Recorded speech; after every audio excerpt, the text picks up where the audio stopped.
Hello বন্ধুরা, আসসালামু আলাইকুম। দেখুন, টাইলস হোল করার নতুন পদ্ধতি। একটা টাইলস কাটা ব্লেড হাতে নেবেন, তারপরে এরকম সুন্দর করে দাগ দিয়ে কেটে নেবেন। তারপরে এটাকে তিনটা এক করে এভাবে ঝালাও দিবেন।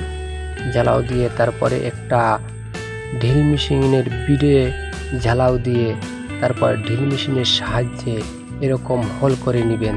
দেখুন কত সুন্দর হয়েছে, এটা কোনো বেকাতারা হয় না। আপনারা গ্যান্টিন মেশিন দিয়ে হোল করলে দেখা যায় একটা সাইডে চলে যায়, সুন্দর হয় না, বেশি কম হয়ে যায়। আর দেখুন কত সুন্দর হয়েছে। দেখুন, চায়নারা এভাবে সব কাজই খুব সহজ করে নেয়। পাইপ কাটতে গেলে পাইপ যেন না লড়ে, এই জন্য কী পদ্ধতি ব্যবহার করে দেখুন ওরা। আর এ ধরনের নতুন নতুন ভিডিও পেতে আমাদের চ্যানেলটি সাবস্ক্রাইব করে আমাদের পাশে থাকুন।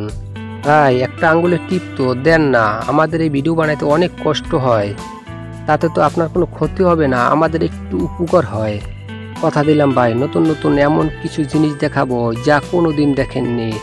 মানুষ যদি কারো কোনো উপকার করে তা আল্লাহও খুশি হয়। ভাই আমি খুশি তো আল্লাহ খুশি, আপনিও খুশি, সবাই খুশি। ভাই প্লিজ দেন না, একটা আঙ্গুলের টিপ তো দিয়েই দেন না।